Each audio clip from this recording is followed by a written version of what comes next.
হঠাৎ করে শিবরাত্রির দিন বেরিয়ে পড়লাম বাঁকুড়ার বড় পাহাড়ের উদ্দেশ্যে। আমার বাড়ি থেকে মোটে 7-8 কিমি দূরে অবস্থিত এই পাহাড়ের শীর্ষে রয়েছে মাতা পার্বতী দেবীর মন্দির। শিবরাত্রি উপলক্ষে বহু দূর দূরান্ত থেকে পর্যটকরাই আসে এখানে। চলুন পুরোটা দেখি। এটা বড় পাহাড়ের মেন গেট, বড় পাহাড় বা তপবন পাহাড়ের মেন গেট। এখান থেকে মূলত পাহাড়টা শুরু হচ্ছে, এরপরে কিছুটা সমতল যাওয়ার পরে সিঁড়ি আছে, সিঁড়ি দিয়ে উঠতে হয়।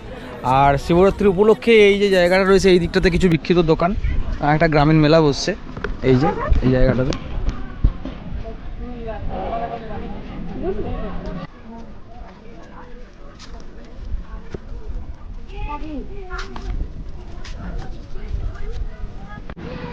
বিষয় হচ্ছে যে গেটটা দেখলাম সেটা হচ্ছে ওই গেটটা, তবে ওই গেটের ভেতরে মানে এই যে পরিসরটা, এই পরিসরটাতেও পার্কিং করা যায়। মানে এই যে একটা বাস রয়েছে, আরও কিছু কার রয়েছে, কার বা কিছু নিয়ে এলে এখানে রাখতে পারবেন। অনেক জায়গা, প্রচুর জায়গা, খোলামেলা জায়গা।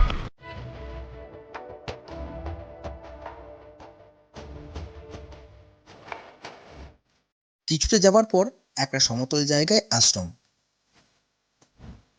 পাশেই এক বৃহৎ বটবৃক্ষ। তার তলে বসে কিছুটা সময় অতিবাহিত করতে পারেন, বেশ লাগবে।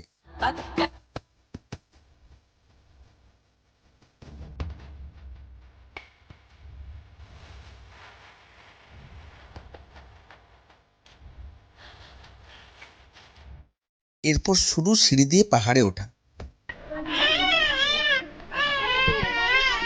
ছেলের আনন্দটাই চোখে পড়ার মতো।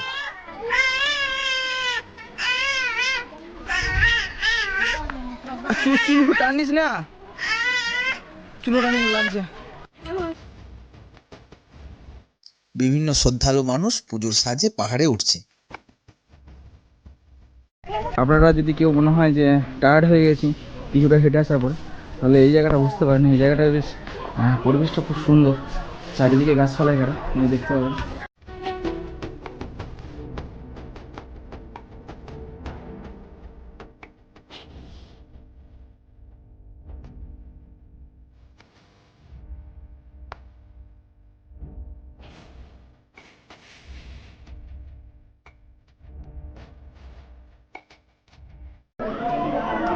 অবশেষে পৌঁছে গেছি বড় পাহাড় বা তপবন পাহাড়ে, বাঁকুড়ার এক অন্যতম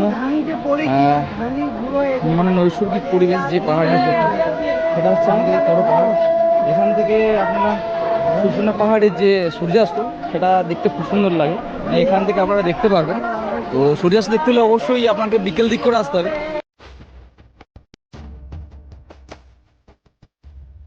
কিন্তু এখন আজকে শিবরাত্রি উপলক্ষে দুপুরে এসেছি, এই সময় পুরো করানোর ভিড়টা বেশি হয়।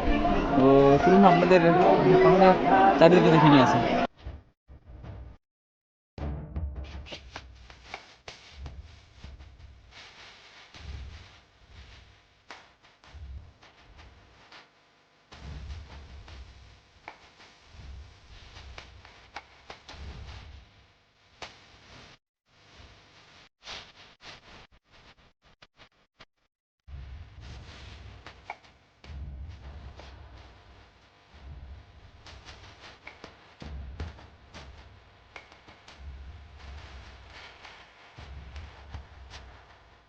আর দূরে ওই যে হালকা হালকা দেখা যাচ্ছে ওটা হচ্ছে শুশুনিয়া পাহাড়।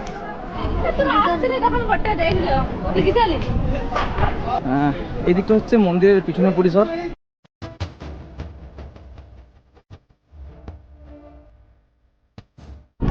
ওই যে দূরে একটা গ্রাম্য পথ, ওই মেঠো গ্রাম্য পথ দিয়ে কিছু গ্রামের মানুষ এখানে আসে। আর ওই যে দূরে দেখা যাচ্ছে NH-14, এটা আপনার মোর গ্রাম থেকে উড়িষ্যার বালাসোর চলে যাচ্ছে। মানে এই রাস্তাটা ধরেই আমার পরবর্তীতে বালেশ্বর যাওয়ার ইচ্ছে আছে, মানে আমাদের পঞ্চলিঙ্গেশ্বর মন্দির যেখানে। দেখা যাক কতদূর সাফল্য পাই।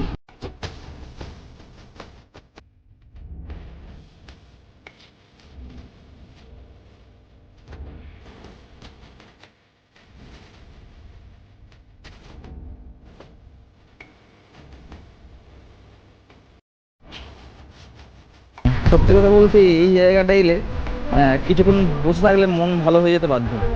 জায়গাটা এতটাই সুন্দর। আর এখন তো কোলাহলপূর্ণ রয়েছে, কিন্তু বেশিরভাগ সময় এই জায়গাটা খুব ভালো লাগে। বিশেষ করে বিকেলটা একদম নীরব থাকে। আর আজকের ভিড়টা দেখুন।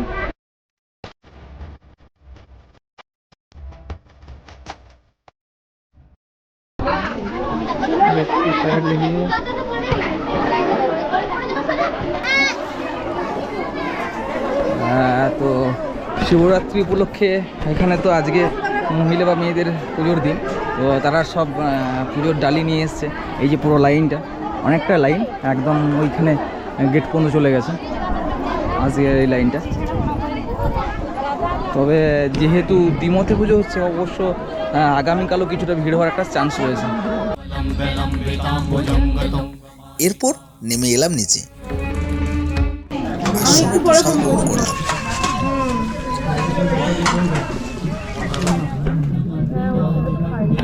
আর পাহাড়ের পাদদেশের এই ছোট্ট মেলায় প্রবেশ করলাম।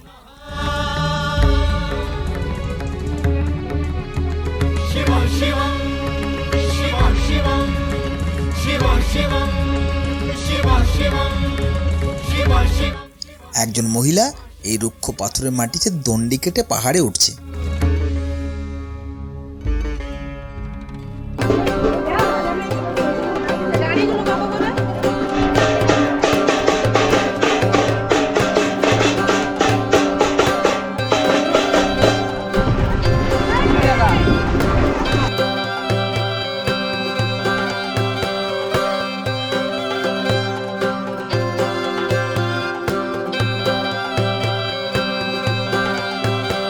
মেলা এখন বেশ জমজমাটি। এখন টাইম হচ্ছে দুপুর 2:10।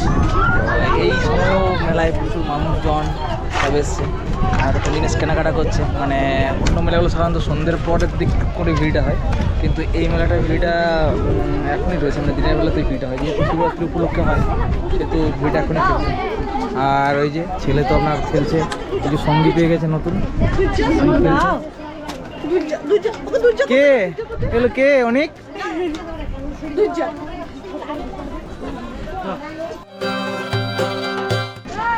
কাকা আইসক্রিমটা কেমন লাগছে? না এখন তো রস বেরোয় নাই। রস বেরোয় নাই? না খেয়ে দেখো একবার, হ্যাঁ খেয়ে দেখো, ভালো লাগছে? টকটক লাগছে একটু। টকটক লাগছে, ওই আম তো যাইবে হোক। ওই জন্যে টকটক লাগছে। পুজো করলো, পুজো হয়ে গেছে, উপোস করেছিলি তো? কোনো কিছু জানার থাকলে কমেন্ট করবেন। ধন্যবাদ।